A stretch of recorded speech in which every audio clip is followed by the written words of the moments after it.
Have you ever wondered what would happen if the people you trusted most turned against you for money? Imagine building a fortune from scratch, only to have your own family plot to take it all away. But what if the person they underestimated the most was you? This is the story of how I, a so-called helpless grandmother, turned the tables on my greedy son and his cunning wife, teaching them a lesson they'll never forget. If you think you know how this story ends, think again, because sometimes the sweetest revenge is served with a smile. Before we dive into this jaw-dropping tale of betrayal, secrets, and ultimate payback, make sure you hit that subscribe button and turn on notifications. You won't want to miss stories like this, true accounts of real people who refused to be victims and instead became legends. Now, let's get into the story. My name is Jessica, and for most of my life, I was just mom, or grandma, to my family. But what they didn't know was that behind the gentle smile and the silver hair, I was also a shrewd businesswoman. Decades ago, I started with nothing but a tiny bakery in a small town. Through hard work, sleepless nights, and a knack for spotting opportunities, I built that bakery into a chain, then invested in real estate, and eventually amassed a fortune that would make most people's heads spin. But I never flaunted my wealth. I lived simply, drove an old car, and wore the same pearl earrings every day. To my family, I was just the sweet old lady who baked the best cookies and always had time for a story. But as the years went by, I started to notice a change in my son, Marcus. He was always ambitious, but after he married Vanessa, something shifted. Vanessa was charming on the surface, but there was a coldness in her eyes that I couldn't ignore.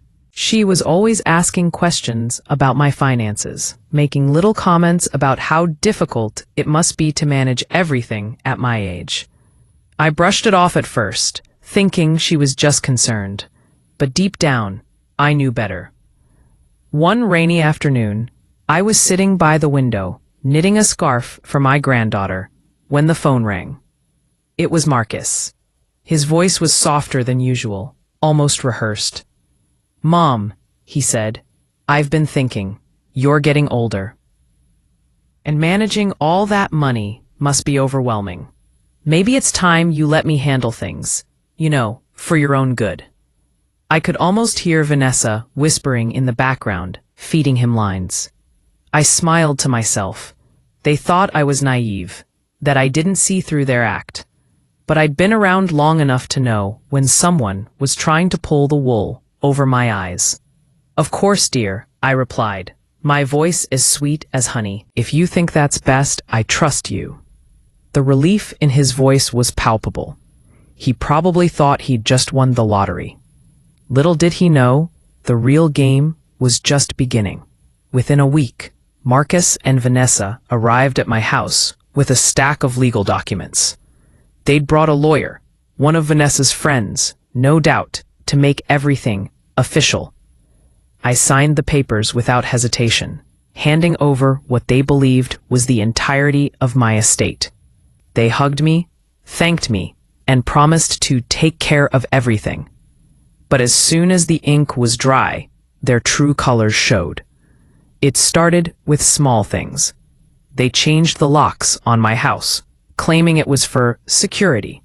They moved my belongings into a cramped guest room, then started making excuses for why I couldn't have visitors. Eventually, they told me it would be better if I moved out altogether. After all, the house was theirs now, and they needed space for their growing family.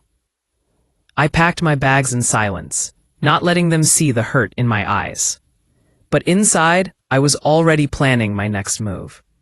You see, what Marcus and Vanessa didn't know was that the assets I'd signed over to them were just a tiny fraction, 1% to be exact, of my true wealth. The rest was safely tucked away in trusts, investments, and properties they knew nothing about. I'd spent years preparing for this moment, just in case the people I loved ever turned against me.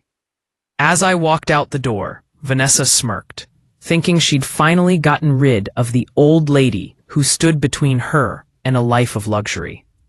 Marcus avoided my gaze, guilt flickering across his face for a split second before he turned away.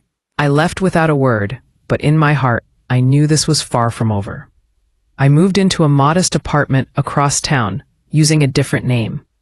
I watched from a distance as Marcus and Vanessa celebrated their windfall, throwing lavish parties and showing off their new lifestyle to anyone who would listen.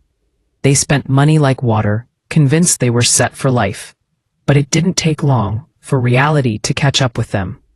Within months, the money started to run out. The house needed repairs they couldn't afford, the bills piled up, and their so-called friends disappeared as quickly as they'd arrived. Marcus tried to contact me, but I ignored his calls.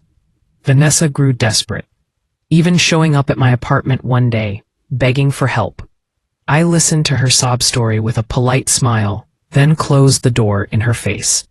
But the real twist was yet to come. One day, Marcus showed up at my door, looking older and more tired than I'd ever seen him. He finally admitted the truth. They were broke, the house was in foreclosure, and they had nowhere else to turn. He apologized, tears streaming down his face, and begged me to forgive him. I looked at him for a long moment, then smiled. You made your choice, Marcus. Now you have to live with it. And with that, I closed the door, knowing that my fortune was safe, and so was my dignity. The days that followed were strangely peaceful. For the first time in years, I had no one to answer to, no one to worry about except myself. I spent my mornings walking in the park, feeding the birds, and chatting with neighbors who knew me only as Eve. I found a quiet joy in the simplicity of my new life, even as I watched from afar as Marcus and Vanessa's world unraveled. But don't mistake my calm for weakness. Every day, I kept a careful eye on the news, the property records, and the social circles that Marcus and Vanessa once dominated. I saw the headlines about their extravagant parties, then the rumors about their mounting debts. I heard whispers in the grocery store about how quickly their fortune had vanished, and how the once proud couple now seemed desperate and lost. It was almost poetic, watching them fall from grace. But I wasn't interested in gloating. I wanted them to learn something deeper. A lesson about greed, trust, and the true meaning of family. I wanted them to understand that you can't build happiness on the ruins of someone else's life, no matter how much money you think you have. One afternoon, as I sipped tea by my window, I received a letter. It was from my granddaughter Lily. She was the only one in the family who had ever shown me genuine kindness, and her words brought tears to my eyes. Grandma, I miss you. I don't know what happened, but things aren't the same without you. Please write back. Her innocence was a stark contrast to the scheming of her parents, and it reminded me why I'd worked so hard all those years, to give the next generation a better life. I wrote back to Lily, careful not to reveal too much. I told her I loved her, that I was safe, and that sometimes grown-ups make mistakes they have to learn from. I promised her that one day things would make sense. It was a small comfort, but it meant the world to me. Meanwhile, Marcus and Vanessa's situation grew more dire. They tried to sell the house, but the market was down, and the repairs they'd neglected made it nearly impossible to find a buyer.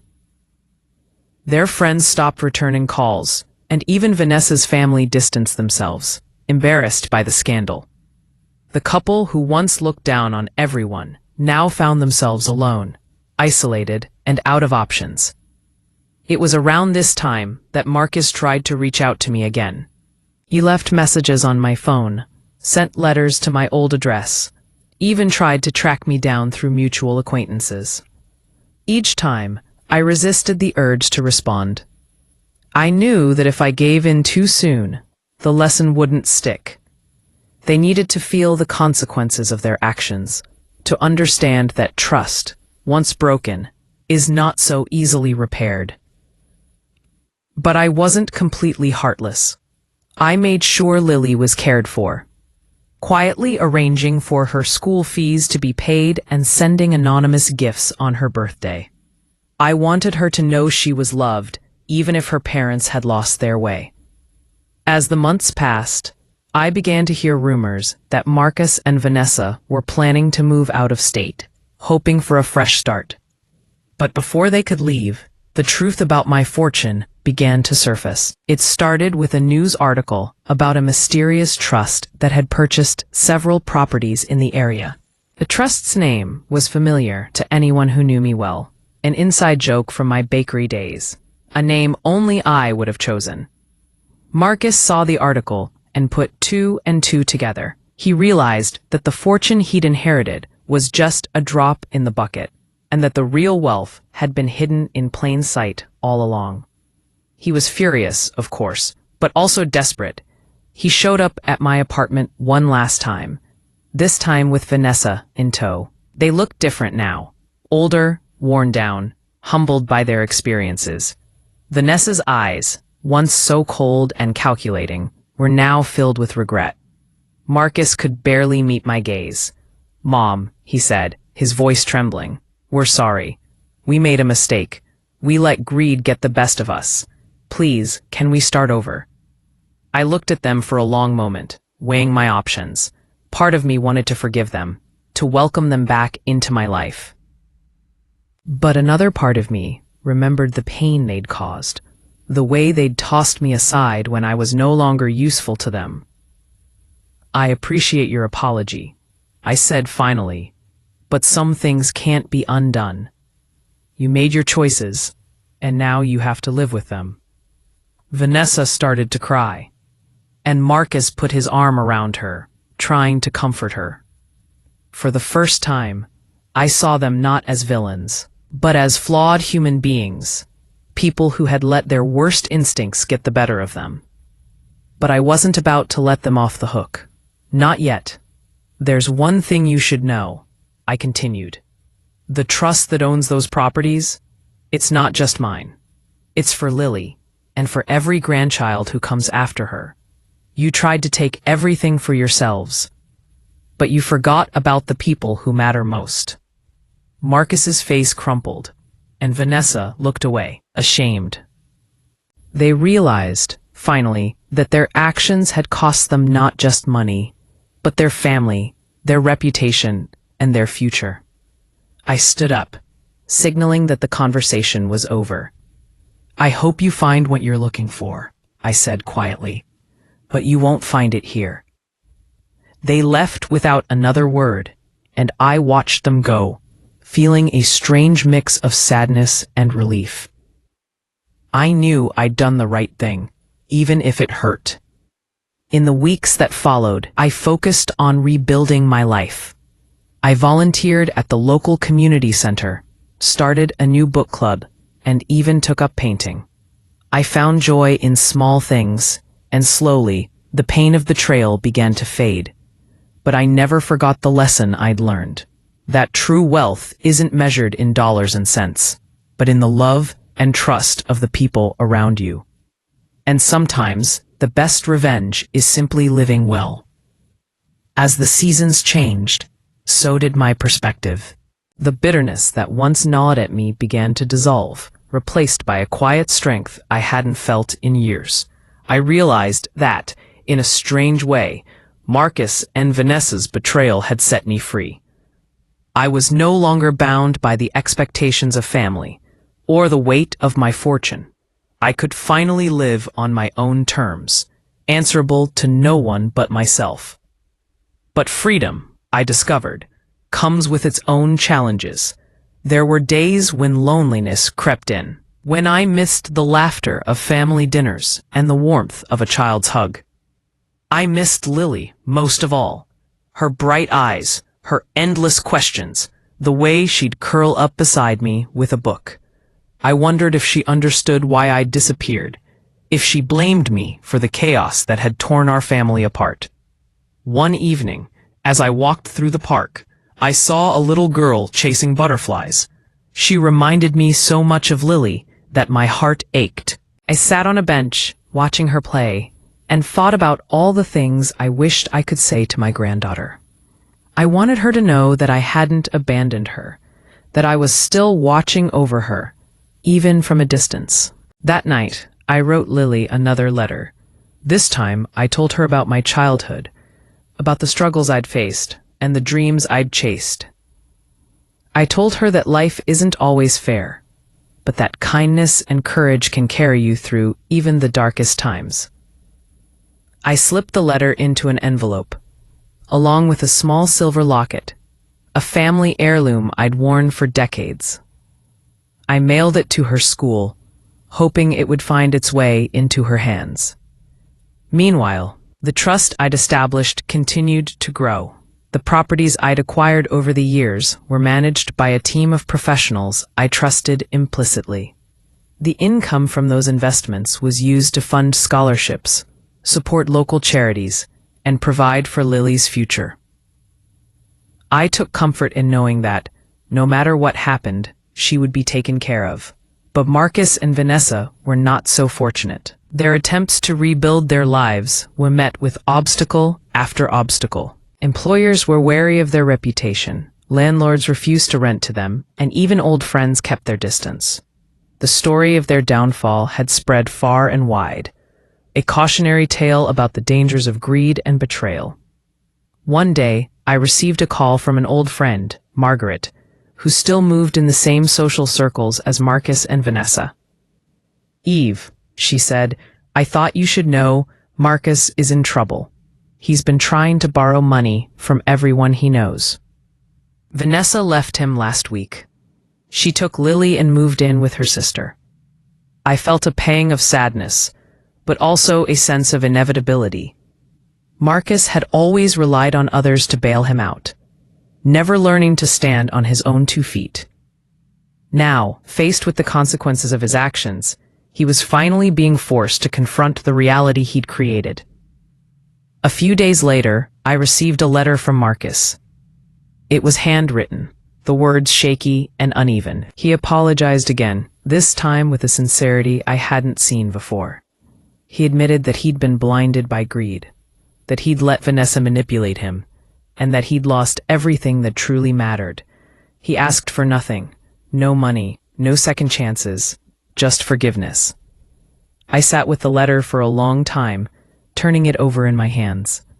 Part of me wanted to reach out, to offer comfort and support, but another part of me knew that Marcus needed to find his own way, to learn the lessons that life was trying to teach him. Instead, I wrote back a short note. "Marcus, I hope you find peace.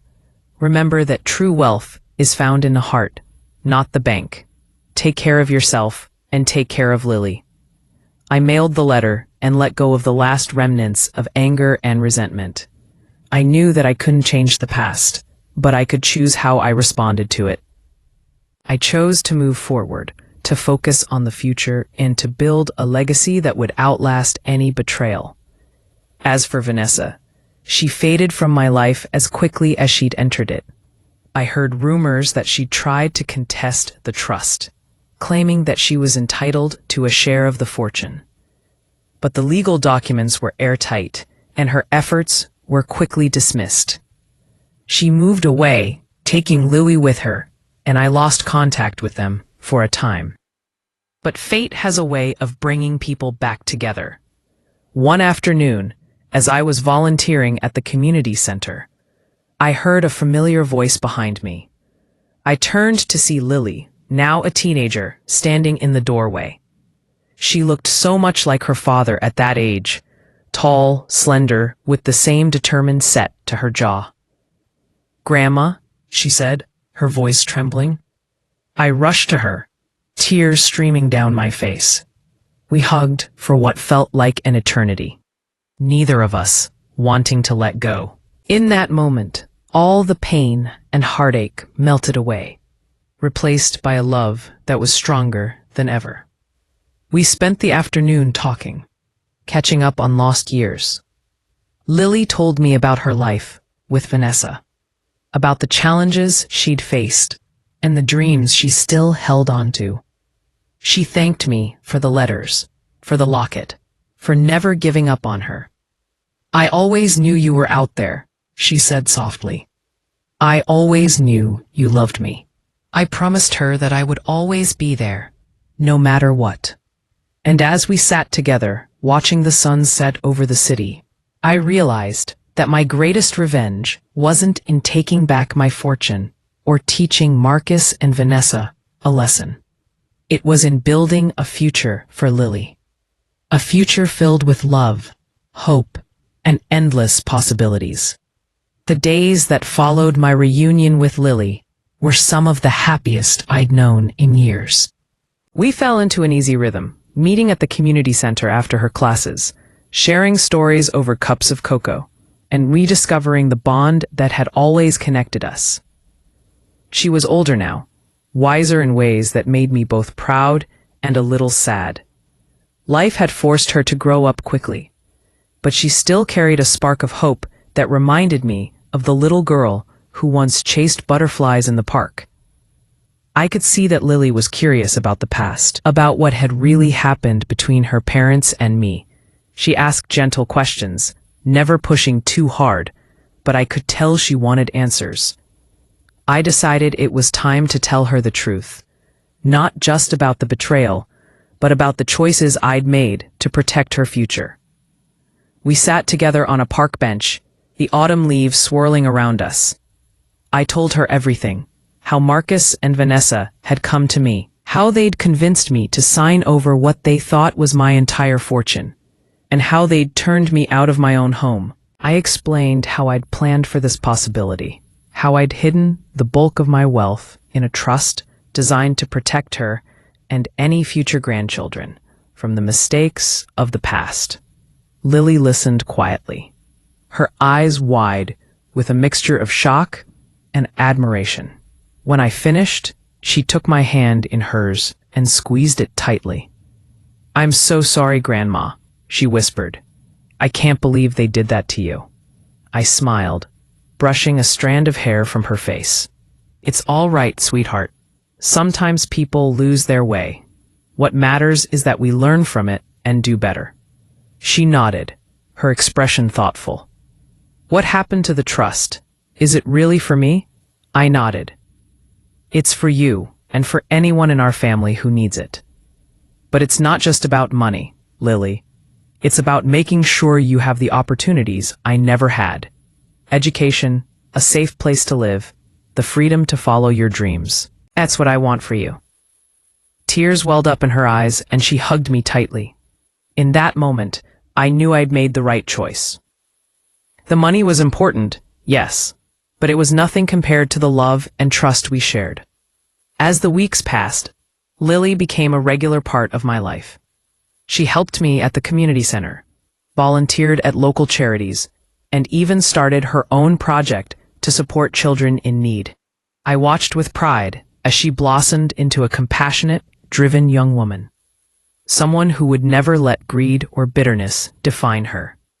But the past has a way of resurfacing, even when you think you've left it behind.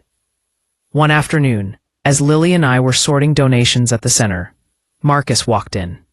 He looked thinner, older, his eyes shadowed by regret.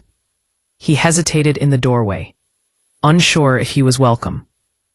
Lily saw him first. She stiffened, her jaw set in a way that reminded me so much of myself. I put a reassuring hand on her shoulder and nodded. "Hello, Marcus," I said, my voice calm. He shuffled forward, wringing his hands. "I heard Lily was volunteering here. I just wanted to see her. And you, Mom, if you'll let me." There was a long, heavy silence. I could feel the weight of all the unspoken words between us. The pain, the anger, the longing for forgiveness. Finally, Lily broke the silence. "Dad, why did you do it?" she asked, her voice trembling. "Why did you let her talk you into hurting Grandma?" Marcus's shoulders slumped. He looked at the floor, unable to meet her gaze. "I was weak," he admitted. "I let Vanessa convince me that we deserved more. That Mom was too old to handle everything. I thought I was protecting our future, but I was just being selfish. I'm so sorry, Lily. I'm sorry, Mom. I studied him for a moment, searching his face for any sign of deception. But all I saw was a broken man, desperate for a second chance. I knew that forgiveness wouldn't come easily. Not for me, and certainly not for Lily. But I also knew that holding on to anger would only poison us both. I can't change the past, Marcus, I said quietly. But I hope you've learned from it. The trust is set up so that no one can ever take advantage of it again, not even you. If you want to be part of Lily's life, you'll have to earn her trust, just like anyone else. He nodded, tears streaming down his face. I understand. I just want a chance to make things right. Lily looked at me, then back at her father. She didn't say anything, but I could see the conflict in her eyes. She wanted to believe him, to forgive him, but she wasn't ready yet. And that was all right. Healing takes time. After Marcus left, Lily and I sat in silence for a while. Finally, she spoke. Do you think people can really change, Grandma? I thought about all I'd been through, all the ways I'd changed over the years. I think people can change if they want to, but they have to work for it. They have to prove it, not just with words, but with actions. She nodded, her expression resolute. I want to be better than them. I want to make you proud. I hugged her, my heart full. You already do, Lily, every single day. As the sun set, casting golden light over the city, I realized that my revenge was complete, not because I'd taken anything from Marcus or Vanessa, but because I'd given Lily the tools to build a better life. I'd broken the cycle of greed and betrayal, and in its place, I'd planted the seeds of hope and love. But there was still one final act left, a way to ensure that my legacy would never again be threatened by the mistakes of the past. The idea for my final move came to me late one night as I sat by my window, watching the city lights flicker in the distance. I thought about everything I'd endured, the betrayal, the loneliness, the struggle to rebuild. I thought about Lily, about the future I wanted for her, and about the legacy I hoped to leave behind. And I realized that the time had come to make things official, to ensure that my fortune would never again be a source of pain or division. The next morning, I called my lawyer, Mr. Patel, a kind and meticulous man who had helped me set up the trust years ago. We met in his office, surrounded by stacks of paperwork and the quiet hum of legal assistants typing away. I explained my plan in detail, outlining every step, every contingency. Mr. Patel listened carefully, nodding as I spoke. "You're sure about this, Jessica?" he asked when I finished. "Once we transfer everything to the trust, there's no going back. Not even you will be able to change it." I smiled, feeling a sense of peace settle over me. "I'm sure. It's time." The process took several weeks. There were documents to sign, assets to transfer, and endless meetings with accountants and advisors. But I was determined. I wanted to make it clear to everyone, especially Marcus and Vanessa, that my fortune was no longer up for grabs. It belonged to the trust, and the trust belonged to the future. Word spread quickly. The same people who had once whispered about my downfall now gossiped about my comeback. Some called me ruthless, others called me brilliant. But I didn't care what they thought. I knew I was doing the right thing. One afternoon, as I was leaving Mr. Patel's office, I ran into Vanessa. She looked different, tired, anxious, her once perfect hair now pulled back in a messy bun. She approached me hesitantly, her eyes darting around as if she expected someone to jump out and confront her. "Jessica," she began, her voice shaky. "I heard about the trust. Is it true? Did you really put everything in Lily's name?" I regarded her coolly, remembering all the times she'd smiled to my face while plotting behind my back. "It's true," I replied. The trust is irrevocable. There's nothing left for you or Marcus to take. She bit her lip, her eyes filling with tears. I'm sorry. I never meant for things to go this far. I just wanted a better life for Lily. I shook my head, unwilling to let her rewrite history. You wanted a better life for yourself, Vanessa. You used Lily as an excuse. But she's stronger than you think. She doesn't need your schemes. She needs your love.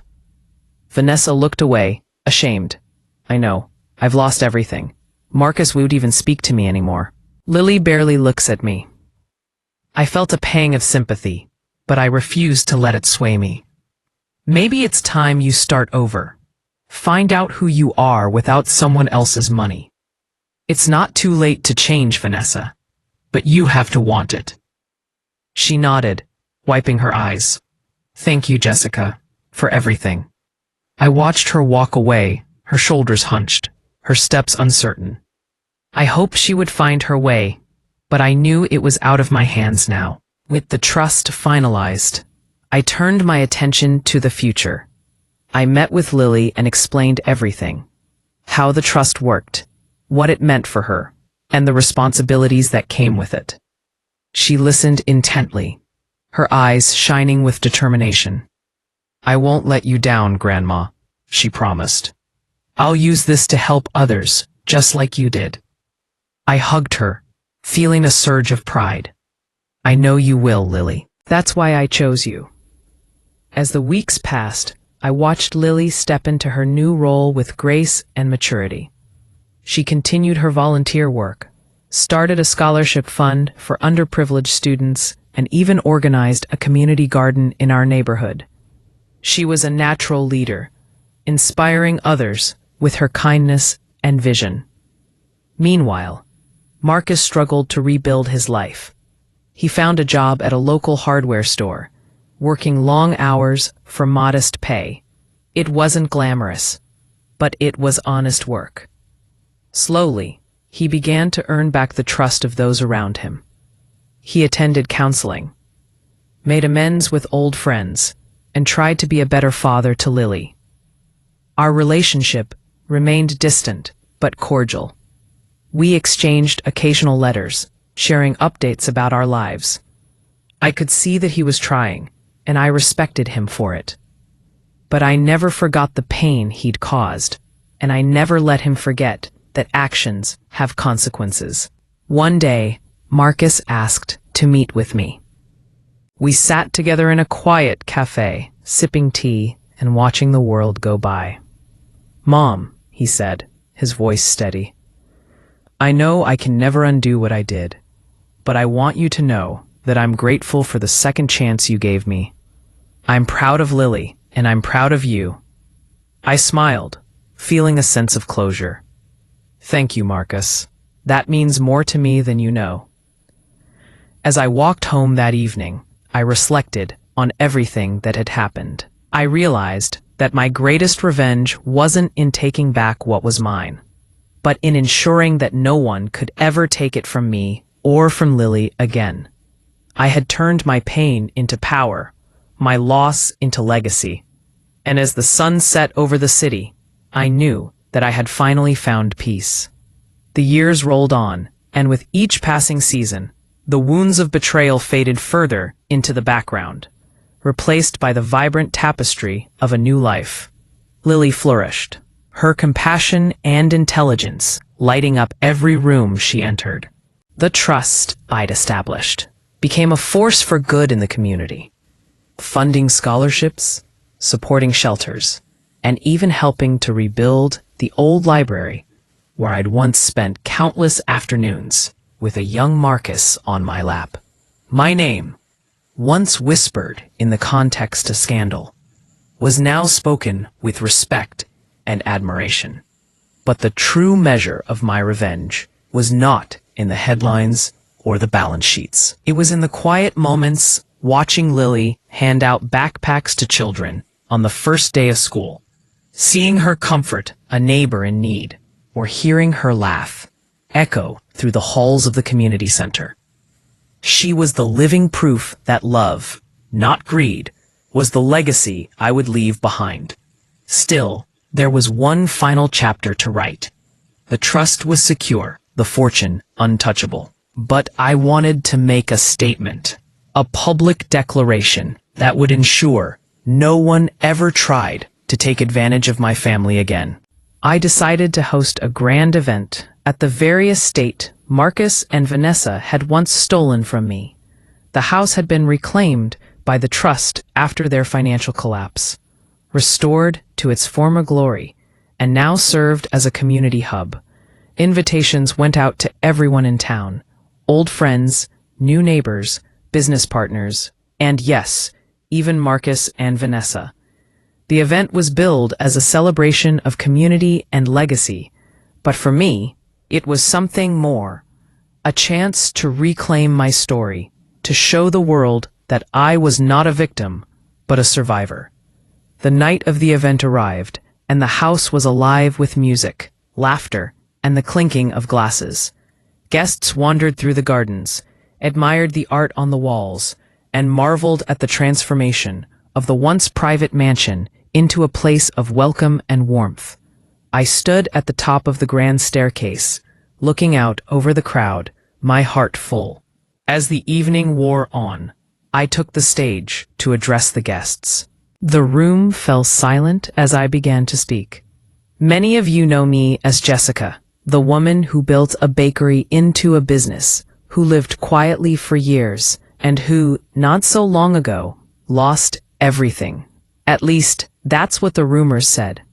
But tonight, I want to tell you the real story.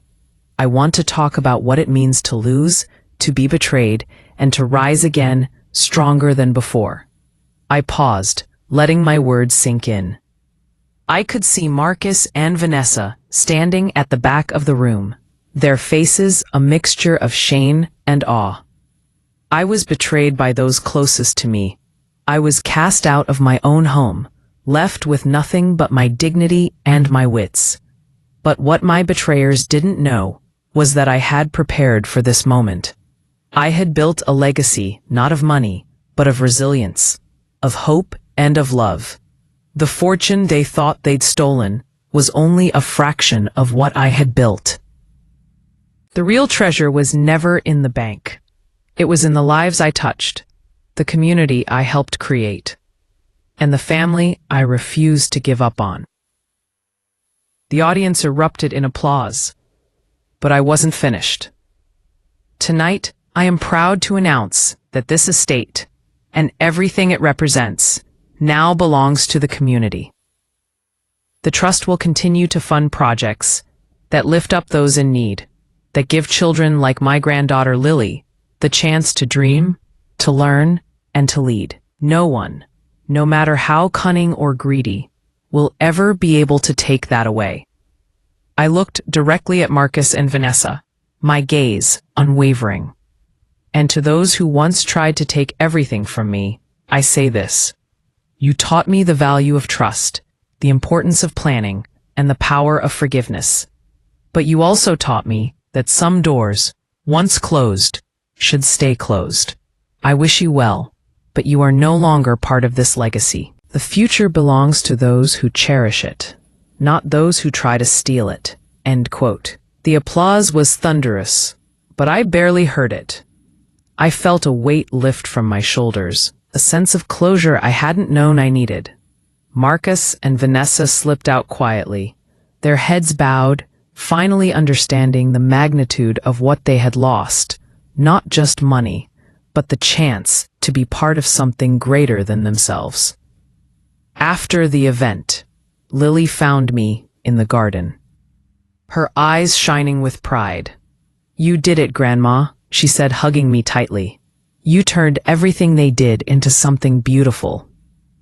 I smiled, holding her close. "We did it, Lily. This is your legacy now. Promise me you'll protect it and use it to help others." She nodded, her voice steady. "I promise." As the night drew to a close, I walked through the house one last time, memories swirling around me like autumn leaves.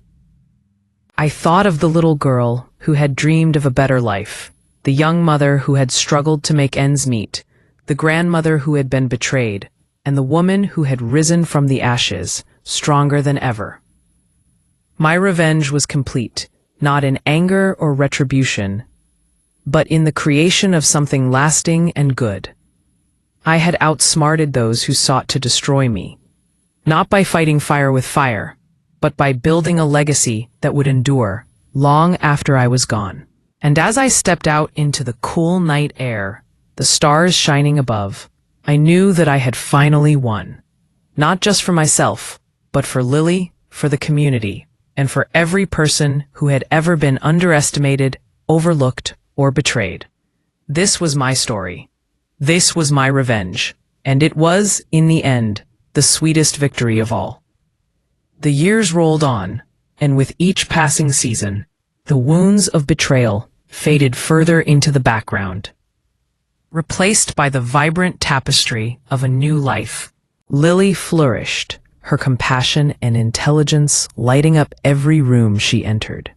The trust I'd established became a force for good in the community, funding scholarships, supporting shelters, and even helping to rebuild the old library where I'd once spent countless afternoons with a young Marcus on my lap.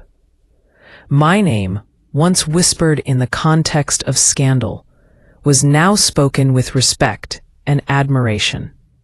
But the true measure of my revenge was not in the headlines or the balance sheets. It was in the quiet moments, watching Lily hand out backpacks to children on the first day of school, seeing her comfort a neighbor in need, or hearing her laugh echo through the halls of the community center. She was the living proof that love, not greed, was the legacy I would leave behind. Still, there was one final chapter to write. The trust was secure, the fortune untouchable, but I wanted to make a statement, a public declaration that would ensure no one ever tried to take advantage of my family again. I decided to host a grand event at the very estate Marcus and Vanessa had once stolen from me. The house had been reclaimed by the trust after their financial collapse, restored to its former glory, and now served as a community hub. Invitations went out to everyone in town, old friends, new neighbors, business partners, and yes, even Marcus and Vanessa. The event was billed as a celebration of community and legacy, but for me, it was something more. A chance to reclaim my story, to show the world that I was not a victim, but a survivor. The night of the event arrived, and the house was alive with music, laughter, and the clinking of glasses. Guests wandered through the gardens, admired the art on the walls, and marveled at the transformation of the once private mansion into a place of welcome and warmth. I stood at the top of the grand staircase, looking out over the crowd, my heart full. As the evening wore on, I took the stage to address the guests. The room fell silent as I began to speak. Many of you know me as Jessica, the woman who built a bakery into a business, who lived quietly for years, and who not so long ago lost everything. At least, that's what the rumors said. But tonight, I want to tell you the real story. I want to talk about what it means to lose, to be betrayed, and to rise again, stronger than before. I paused, letting my words sink in. I could see Marcus and Vanessa standing at the back of the room, their faces a mixture of shame and awe. I was betrayed by those closest to me. I was cast out of my own home, left with nothing but my dignity and my wits. But what my betrayers didn't know was that I had prepared for this moment. I had built a legacy, not of money, but of resilience, of hope, and of love. The fortune they thought they'd stolen was only a fraction of what I had built. The real treasure was never in the bank. It was in the lives I touched, the community I helped create, and the family I refused to give up on. The audience erupted in applause, but I wasn't finished. Tonight, I am proud to announce that this estate and everything it represents now belongs to the community. The trust will continue to fund projects that lift up those in need, that give children like my granddaughter Lily the chance to dream, to learn, and to lead. No one, no matter how cunning or greedy, will ever be able to take that away. I looked directly at Marcus and Vanessa, my gaze unwavering. And to those who once tried to take everything from me, I say this: you taught me the value of trust, the importance of planning, and the power of forgiveness. But you also taught me that some doors, once closed, should stay closed. I wish you well, but you are no longer part of this legacy. The future belongs to those who cherish it, not those who try to steal it. The applause was thunderous, but I barely heard it. I felt a weight lift from my shoulders, a sense of closure I hadn't known I needed. Marcus and Vanessa slipped out quietly, their heads bowed, finally understanding the magnitude of what they had lost. Not just money, but the chance to be part of something greater than themselves. After the event, Lily found me in the garden, her eyes shining with pride. "You did it, Grandma," she said, hugging me tightly. "You turned everything they did into something beautiful." I smiled, holding her close. "We did it, Lily. This is your legacy now. Promise me you'll protect it and use it to help others." She nodded, her voice steady. "I promise." As the night drew to a close, I walked through the house one last time, memories swirling around me like autumn leaves. I thought of the little girl who had dreamed of a better life, the young mother who had struggled to make ends meet, the grandmother who had been betrayed, and the woman who had risen from the ashes stronger than ever. My revenge was complete, not in anger or retribution, but in the creation of something lasting and good. I had outsmarted those who sought to destroy me, not by fighting fire with fire, but by building a legacy that would endure long after I was gone. And as I stepped out into the cool night air, the stars shining above, I knew that I had finally won. Not just for myself, but for Lily, for the community, and for every person who had ever been underestimated, overlooked, or betrayed. This was my story. This was my revenge. And it was, in the end, the sweetest victory of all.